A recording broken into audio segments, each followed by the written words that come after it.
to the next episode of the Scruffy City Beat. This is a new podcast from WBR about stories straight from the heart of Knoxville's music scene.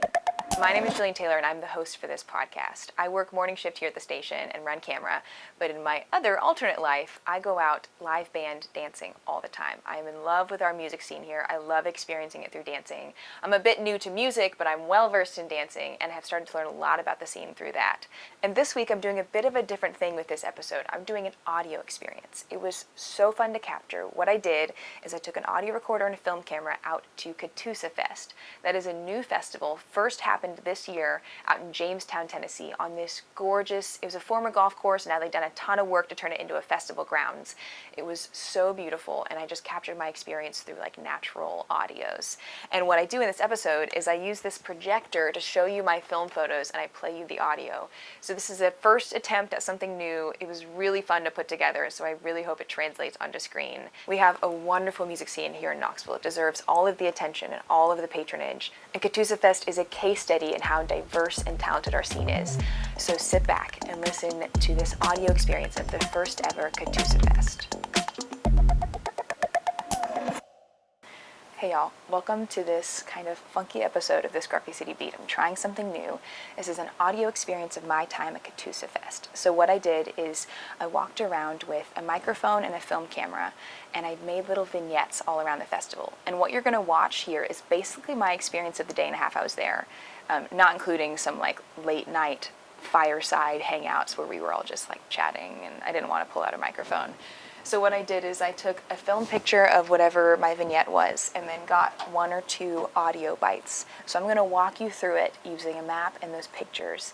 And the reason that it looks kind of different, it looks kind of spooky in here, is because I want this to be a real sound experience. So whenever I'm playing the sound for y'all, I'm going to turn off the lights so that, while this is a podcast, it's a video podcast, and I'm going to kind of encourage you to like listen to the sounds by turning off the lights. So I'll get into it. Okay, so when I came into Catoosa Fest, this is kind of the map of the whole area. So I came in through here, and I stayed in this dark purple area. I camped out with a musician who graciously let me stay in her tent. It was Serena. You'll meet her soon.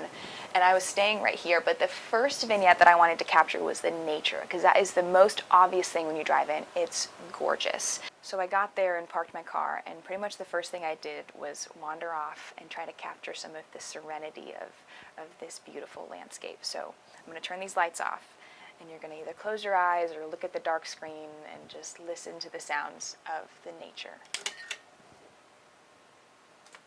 Okay, so I just got to Catoosa, and I'm walking to explore the grounds just around the corner from where we're camping. I've been told there's some 80-foot drop-off. Rusty was like, don't go into the woods. There's an 80-foot drop-off. So I'm going to look at that drop-off. And now I'm walking up towards the stream. There's a pretty red flower standing right by the stream. Wow, that's a bright flower. Almost looks like it's poisonous.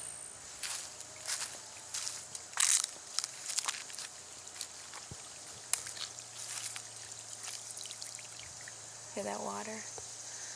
Yeah, so this is a crazy drop-off. Let me splash down a little bit to get closer.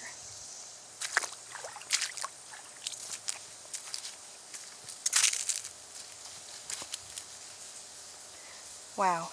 Yeah.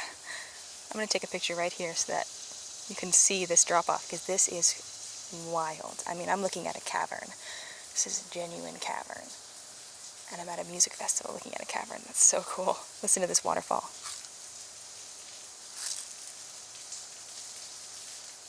If I fall, it would hurt, so I will not fall.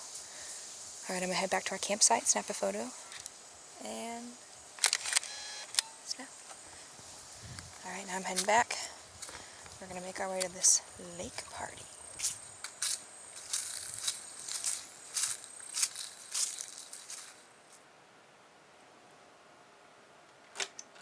Okay, y'all, that was the first vignette. You can hear the water echoing into the cavern. It was just beautiful. And so I came back up this little turn. I'll show you.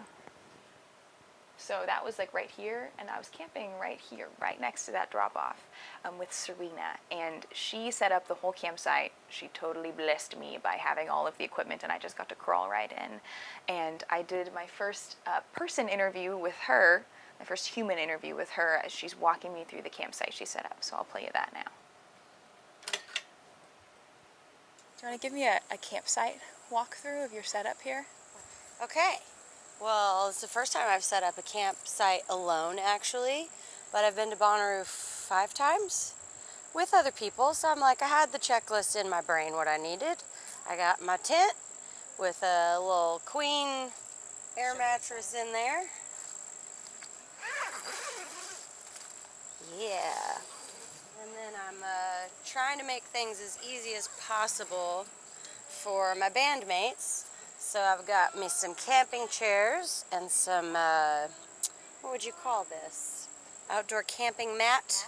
And then I've stocked me a cooler with all kinds of chicken salad and I saw jam in this pickles thing. and Some yeah, strawberry we got jam? some jam in there, some yogurt, some carrots, some White Claws. Perfect. Yeah. And our little pop-up table. So I think we'll survive 2 days. I think this is fine. And Okay, I'm gonna get your photo in front of me. You ready? Okay. You stand there. Your baby's first campsite setup. It sure is. Okay, you ready? 3, 2, 1. Lovely. Nice. Cute. Okay, that's your second vignette. Serena was so fun to stay with. Such a pleasant person and a beautiful, beautiful musician. You hear a little bit of her music later in these vignettes. From there, we wanted to check out the party because we could hear this music bumping nearby. And so we were here in our campsite, and there was this big lake party happening both Saturday and Sunday. They maybe also did it Friday. I wasn't there for that. And it was everyone gathered with tubes and kayaks and everything. So we walked up the hill, through the rest of the people camping, and then down this big hill to the lake right here. And I'm going to play you, I have two parts of one vignette down at the lake. First, I talked to the DJ who was playing the music, and then I talked to someone tubing who looked really, really relaxed. So here are those vignettes. I'm walking into the lake right now.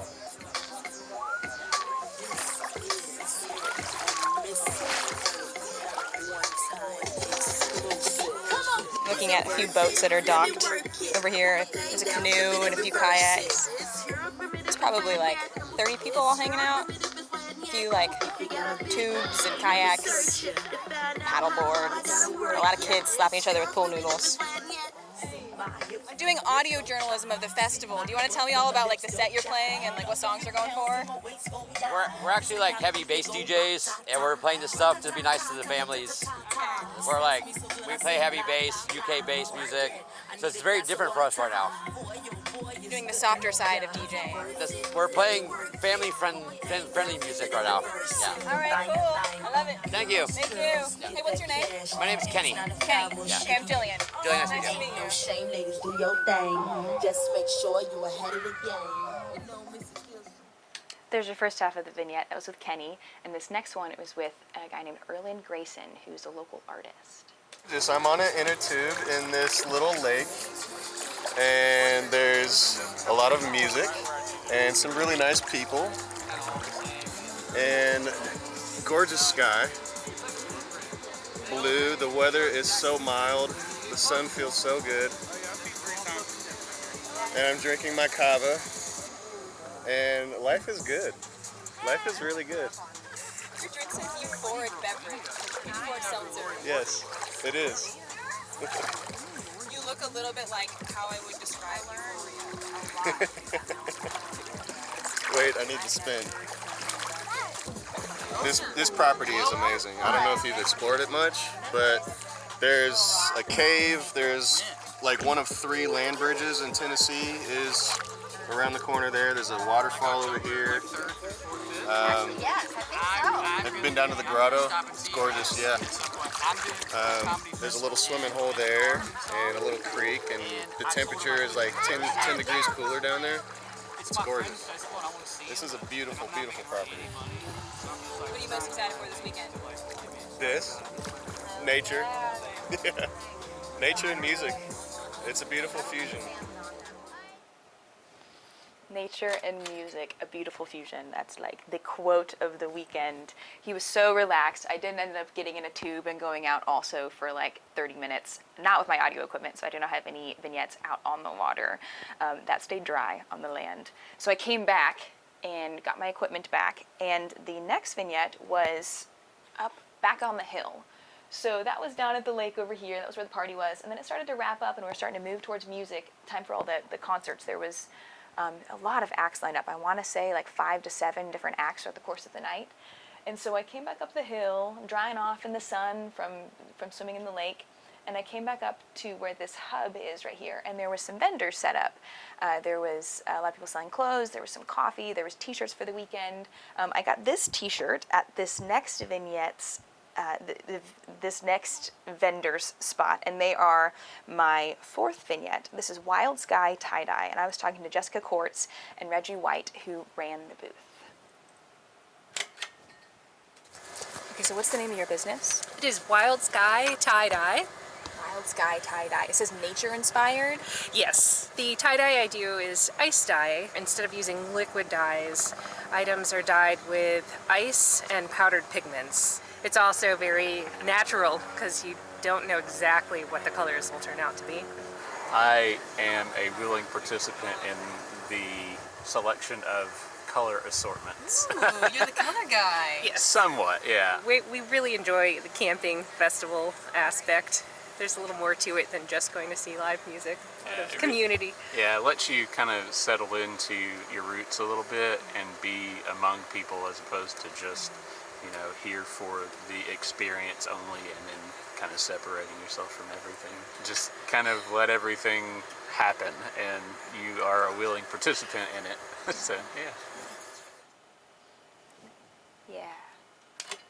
So very hippie people everywhere, very hippie festival people everywhere. I felt so at home. It was so exciting to be there. This was my first festival experience. I'm not sure if I've said that yet.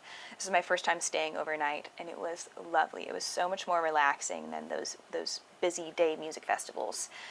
Okay, so this next thing that I did was I went from where all these vendors were at the hub, and I started to move towards the main grotto, the main music stage. And I did some audio just as I first walked in, and I have a 2-parter vignette for you, one of just entering the scene, and the next of one dude who looked very happy and relaxed, and you'll meet him in this audio. I'm walking up to the grotto. I just want to capture the natural reaction. The first musician is on. It's Samuel Quinn. He's playing a solo acoustic set. It's probably about 50 people spread out across lawn chairs. There's some kids playing with soccer balls and a Mickey Mouse stuffed animal. We're kind of in this little enclosed space. There's a rock overhang that has what looks like tea lights all over it. That's going to be so pretty at night. Walking up to a dude with a hot dog. Two of them at that. 2 hot dogs? 2 hot dogs. 1.5 hot dogs. Half is already gone. That was about 30 seconds ago when we ordered them too, so we're going fast. What's on your hot dog? I think we got Southern Slaw made in Knoxville and some chili made in Knoxville, I believe. I was just talking to the guys, they said it's not even their full-time job, it's a side hustle they're doing, so they're super passionate about it. And we got an all-beef Frank, I believe, on a regular ballpark bun. And it comes with a lemonade and some chips. It's pretty good. Perfect. Did you get to see the rock formation last night? I haven't seen it yet. You saw it? It's mind-blowing. It's something straight out of Avatar. It's like all the blending lights going all the way up the rock, like even up into the trees too. It's wild looking. I cannot wait for the sun to set. It's unbelievable. All right, I'm gonna go put clothes on and come back. All right. Here. Enjoy your dogs. Thank you. Okay, so this next part, that was Will O'Brien. He was a volunteer at the festival. He also writes about music here in Knoxville. So now I kind of went to reset for the evening activities. I went back to my campsite, changed real quick, and then came back to the grotto and got a few more little scenes before the music started. So these next 2 scenes are with vendors. The first vignette is with Sevier Avenue Burgers. That was like kind of the main source of food. There was a couple of vendors, but a lot of people had these burgers. And I'll play you the sounds, because the sounds of a burger stand are the best. Hey, I got another smash burger. You want cheese on it? Yep. All right. Two down, Dan. So how many burgers do you think you've made over the weekend? We're probably close to 50 or 75 maybe. It's kind of fun that you're close enough to the music. It's pretty cool, yeah. I'm not complaining about it. What's been the crowd? Like, what kind of people are you seeing? We've been seeing a lot of families, a lot of kids, a lot of people our age too. It's pretty eclectic and mixed. But we're having a good time. Everybody seems to love it, so that's always good, right? Any other thoughts on your mind? Go Balls. Go Balls. There's a lot of go balls in because this was also a game day. There was a sports lounge, and I did do an interview, but I realized that the guy I interviewed might have been kind of tipsy, and so I didn't feel right using the audio, the interview, because I don't know if he was fully conscious to consent to the interview. But anyways, I don't know that he was tipsy. That was just a guess. Okay, this next vignette is right across from Severe Avenue Burgers. There were these two guys who I overheard them telling one of their people, somebody was buying food from them, and they were telling them about their night sleeping under the stars and how wonderful it was. And I was like, oh, please say that again. That was amazing. And they also run a food stand, and I'm going to let you discover what that stand was called in the audio, because they told me while we were talking, and it was funny. So here you go. You were just telling somebody about how you camped on the lawn at the grotto overnight last night. Is that what it was? Oh yeah, we camped out in some hammocks. Had a nice, beautiful view of the stage. They had all kinds of nice lights set up over the grotto. Absolutely gorgeous. Then out here, just outside near the hub, just right outside the grotto, you could see all the stars in the night sky. Just absolutely gorgeous. Very little light pollution out here. We slept with the squirrels. They love dropping stuff on us all night long. Very easy to find some of the star constellations. Orion's Belt, the Big and Little Dipper, saw all those. So the only one I didn't get to see is the Seven Sisters, which is my favorite constellation, but that one's a little hard to find. So, and this is relatively one of our first gigs. So, What's your business? we sell hot dogs, average wieners. No. No. We find that people don't get upset if we don't promote that we have the best wieners. We just have average wieners. And normally they're above and beyond happy about it. That's so funny. Oh, are you needing a refill, honey? Last one. I can't do it. I apologize. You're fine. What are you getting? Is it water? It's lemonade. Oh, lemonade. Yeah. Just a little bit though. That's good. So cute. If you can't tell, there's a lot of kids running around. So while we were talking about the name of their business being Average Wieners, this little kid came up and was like, "Can I have lemonade?" It was really, really cute. And in the background, you can hear the trumpets. That's from the Thrift Store Cowboys, which I'm going to show you more of right now in this next vignette. Thrift Store Cowboys, such a party. They are so, so fun to listen to. And while they were playing, this guy came up and started twirling fire in front of the audience. It was super random, and I'll give you some background on who he is after this audio. So this is my 8th vignette. This is the Thrift Store Cowboy set with a little bit of fire going on, and I have 2 pictures to show you from this one. And this is, we started in Vendor Row. Now we are moved officially into the grotto, and we will stay here the rest of the night. We are now in the grotto. This is the Thrift Store Cowboy set. Somebody just pulled out fire and started twirling fire to Louisiana Saturday Night.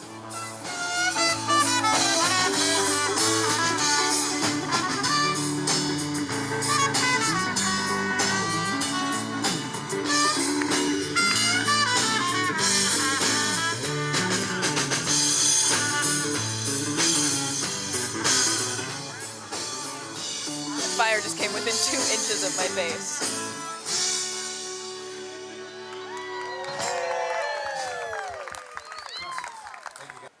Perhaps that was random. Anything can happen at Catoosa, man. That was wild. Did you get a picture of that when he walked up to you? Oh, that's going to be so cool. That fire came within 2 inches of my head. Please don't set me on fire, sir. Yeah, no, so he was twirling it, and I went up to get a film picture, and he just came up to me and was spinning it and went swoosh right past my head, and the fire was like here, and I was like, oh Lord. The fire ended up being a recurring theme in my evening. So this next vignette is also with the fire. So he did all this twirling, and then he came over and he was like, do you guys want to do fire bubbles? And I was like, first of all, what the heck is a fire bubble? Second of all, yes. So what you did is it was like gasoline in bubbles, and you soaked your hands in it, and then he would light your hands on fire, and you would go up in flames like this. And he was doing it with all of the children. And so his name is Alexander Howe, by the way. When he introduced himself to me, he said, "Hi, my name is Alex, or Bush Ninja." Bush Ninja is his burner name, if you know what burner names are. And I called him Bush Ninja most of the night. I flipped between Alex and Bush Ninja. You know, how do you know when to call someone which of those names? I don't know. Alex was doing a lot of fire activities all night, and here is him describing kind of why he does it. I do a whole class about facing your fear and flowing through it and stuff. This is it's really healthy to face fear and go through it. You use fire to teach part of that class? Yeah, it's like a whole flow arts class. Yeah. All right, so I think only one or two at a time to start. Who wants to go first? Not me. She was the first hand. No, I said not me. It's okay, Frank. You can do Scoop a little more bubbles than that. All right, wait. What's the game plan? she's gonna get it. No, she's gonna get it. Are you ready? No. Yes. No. Okay, fine. I will. Are you ready? Wait, which hand? Here, scoop up some more bubbles. You lost all your bubbles. Pausing the vignette there because the next thing is a picture of the girls actually doing it. So this is three little girls, or two little girls and one boy, who are passing the fire hand to hand. Their mom was standing right there getting a video. It was very cute. Here it is. I'm going to light one, and then you're going to give it to the other one, and then to her, all right? Yeah, okay. Here we go. Wait. Mama,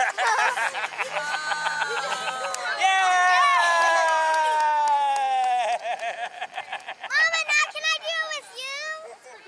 Daddy, you're gonna do it. Daddy, do it. So cool. In the background, you could hear Serena singing. Most beautiful voice ever. This next vignette is of Cruz Contreras playing some music. So he was the curator of the whole show. You see him on the flyer right here. He was the vibe setter of everything, so he played the main set of the evening. And here's just a little bit of him playing, and I'm kind of describing the scene going on because there was some dancing happening. There was a dance lesson at some point that I taught, and then a little bit of dancing before and after that. So here is Cruz.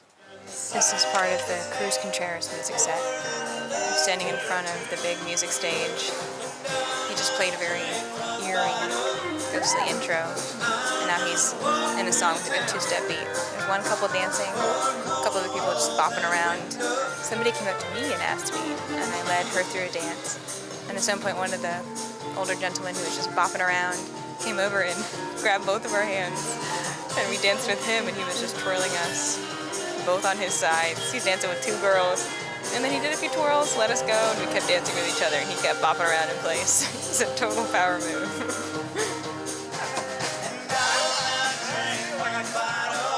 Like 2/3 of the way through the song, and I'm like, that's everything I know. It's my friend's Justine, she's here somewhere, and her, this girl, Wendy, they always dance together. And she did this thing where she just pulled the person in. I'm not gonna try to do it, but she would catch them right here, pull them, spin them this way, catch them, and spin them back the other way. And she tried to teach it to me 100 times, but because she only follows, she could never teach me, and I could never figure it out. No, that's the thing. I'm too old for it to matter anymore. But there's when I was young, when you spin a girl hard and pull her in and really catch her, she likes that generally. It generally works for women.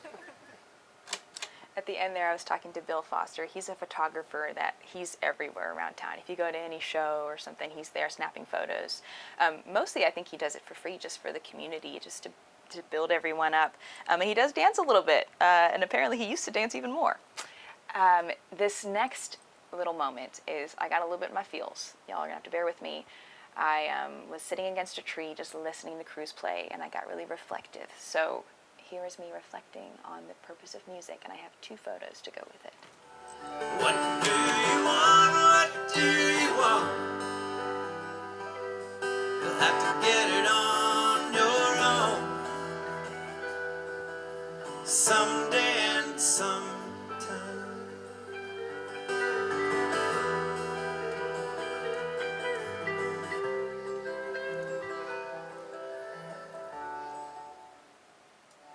Calm sets like this really make me think about what the value of music is in a normal life. And I think music just reminds you to break out of the mundane rhythms, the things we have to do, the normal patterns of life that are important, sometimes stressful.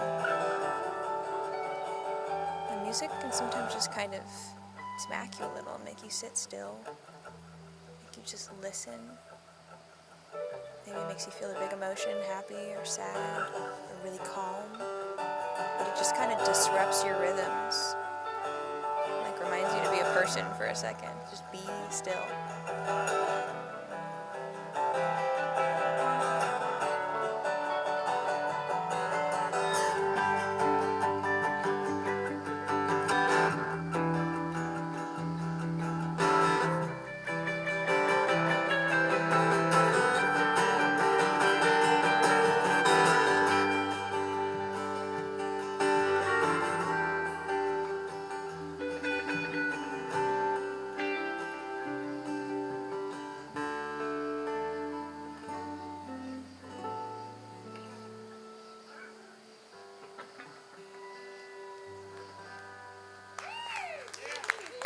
Thank you all very much.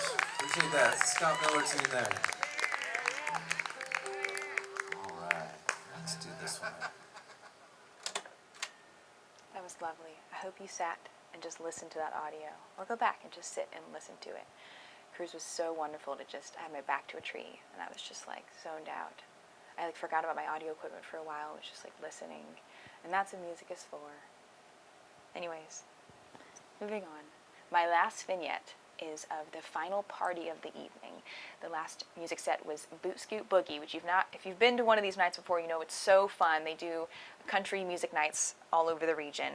It's a business that started in Knoxville, and it was just a party. So just tune in and listen to this final party. The crowd had kind of thinned out. It went from like the full audience to like probably 20-30 of us just crowded up against the stage, just like dancing our hearts out, screaming our hearts out to these classic country songs. So here you are. Here is the final party with Boot Scoot Boogie. The final act of the night is the Boot Scoot Boogie dance party. There's been music for like 7 hours. The crowd has thinned out a little. The crowd that's left is all crowded up to the stage, dancing, bopping around, drinking. We're having a final little like intimate country dance party at the end of the night. Well, it is Labor Day weekend, right? I messed this up one time. It's definitely Labor Day weekend. Yeah, you're right. It is. Right?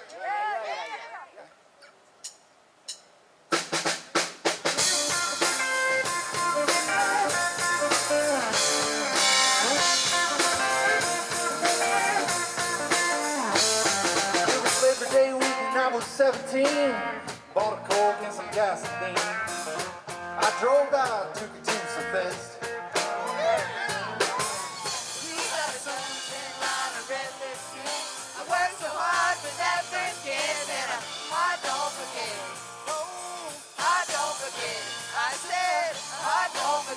Something like that. Oh, something like that. Labor Day weekend, they knew what they were doing.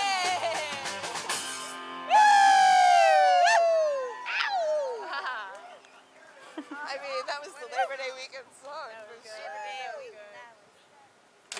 sure. Okay, that was all 12 vignettes that I captured of my time at the festival. That's it. I am done.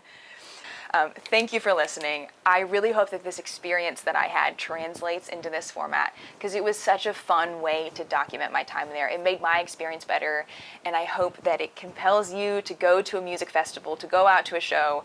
Knoxville has such a great music scene. I'm a dancer. I got into music through dancing, through live band dancing, and it is just so fun. I have such joyous moments, such contemplative moments, such good community moments, like connecting with other people through music. I would recommend it till the day I die to enrich your life by going out to shows. Catoosa Fest happened for the first time this year, but they intend for it to be an annual event that will grow and grow and grow until it is a large-scale music and adventure festival, maybe similar to Bonnaroo, but different, with our own flavor, with our own little rural East Tennessee flavor, with really great Knoxville musicians. Thank you for listening to this audio experience. I will be back soon with more stories from the heart of Knoxville's music scene.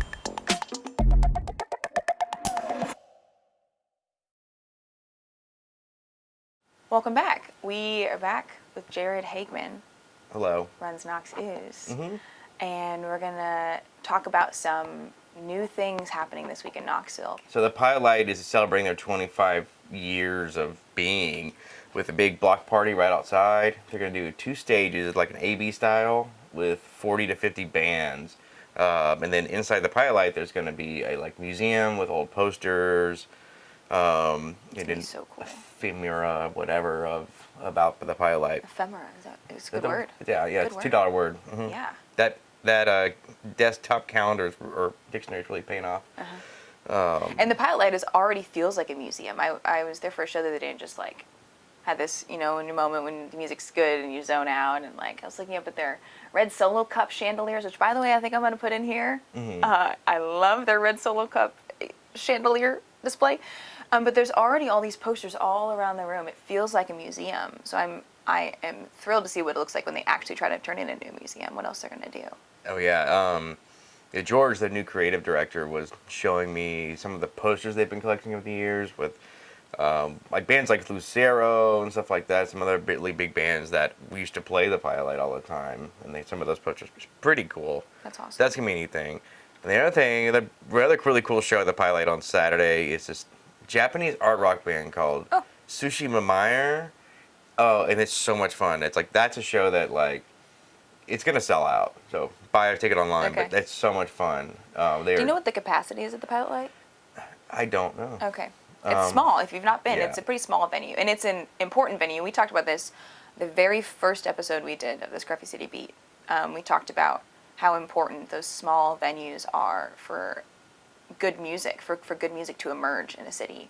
Absolutely. And particularly the Pilot Light, so it runs a non-profit. So every dollar of every ticket sale goes straight to the artist. The Pilot Light only makes money through donations and beer bar sales. Wow. And then the staff that works there is all off donations from tips at the bar. Yeah. So every single cent of the ticket money goes straight to the artist, which is a very That's rare awesome. thing. I think maybe one of the only venues in the country that operate like that. Yeah. It's if you have not been to a show there, it's an important Knoxville experience. I've been to great shows a lot of places. Shows at the Pilot Light are just kind of a different category of great because they've expanded my view of what music I can enjoy. It's weird stuff a lot, it's wacky stuff a lot, and the atmosphere. When I was there last week, I recall seeing there's a sign on the counter that says no talking during the music. And, people chit chat a little bit, but the intention is this is a music centered event, and everyone gets that. Everyone is on the same page about that. Sunflowers, everyone's turned towards the stage and focused on the music. And I really appreciated that. It was not a social hour. It was about the creativity happening on stage. So it's a must-go experience at some point in your time in Knoxville. Oh yeah, and part of the beauty of them being a nonprofit is they can have riskier or more interesting artists that a normal venue would never want to do because it would hurt their bottom line. For example, one of the craziest things I saw there once was this Japanese artist. It was kind of more avant-garde type thing, but the big thing was every single light in there, other than just the emergency exits, was off. It was completely silent, and it was you could hear a pin drop on the ground. It was so quiet. It was full of people, and he played all kinds of crazy sounds. It was just a sonic experience, unbelievable. But then you can also see normal rock bands, country acts, Americana, indie rock, punk rock, hip hop, the whole 9 yards. It's everything is welcome there, and that's part of the beauty of what they offer to the community. And by continue to support them and go see that free block party. Yeah. Tell me the day and time of the block party. It's on Sunday the 14th from 10 a.m. to 10 p.m. Sweet. So all day. Long time. Mm-hmm. Yeah, they're looking to have 40 to 50 bands, which is a lot. 40 to 50 bands. The logistics of that back line are going to be crazy. That's a block party, for sure. Overall, there is a absurd amount of music going on this week. I think the calendar for me is more than 100 shows. Wow. Every day there's something crazy going on, good going on. Wow. So Knoxville. Yeah, I know. And there's festivals, or especially we're in that fall season where there's festivals every weekend. I don't want to go out of town because there's some really high value festival going on every single weekend. And football. How about the ball? Football. Oh Yeah. yes, football. The Bulldogs. They're playing Georgia this weekend. Yay. Yeah, tickets are like $300. You should go. I don't have as much to say about football. Might get a It's little okay. quieter. I don't dislike football. You don't bleed I orange? just like music. Oh, orange. Yeah. Oh gosh. I don't want to say anything because this is a podcast in Knoxville. I don't want to make any comments about the color fair orange enough. or Yeah, fair enough. don't want to disclose anything. Your sordid history, sordid past. My past. I'm not from here. If you want to check out shows, Jared runs a publication called Knox Ooze on your devices, where he posts shows happening in Knoxville. Just look up those letters, spelled OOZE. Mm-hmm. Ooze Yes. is the word. Just like the secret of the ooze. Maybe I have the secret of the ooze, but you'll never know. Oh my god, I never connected that name. Origin. Or Ivan Ooze from the Power Rangers movie. Uh-huh. I mean, that guy ate scenery every scene. But they did him dirty at the end when they got to have the big CGI battle. It was awful. Oh, I'm so sorry. Yeah. What happened to you? Mm-hmm. Anyways, tune in to this episode and future episodes to learn more about Knoxville's music scene And the Power Rangers and Japanese cooking. and the other random things that Jared brings.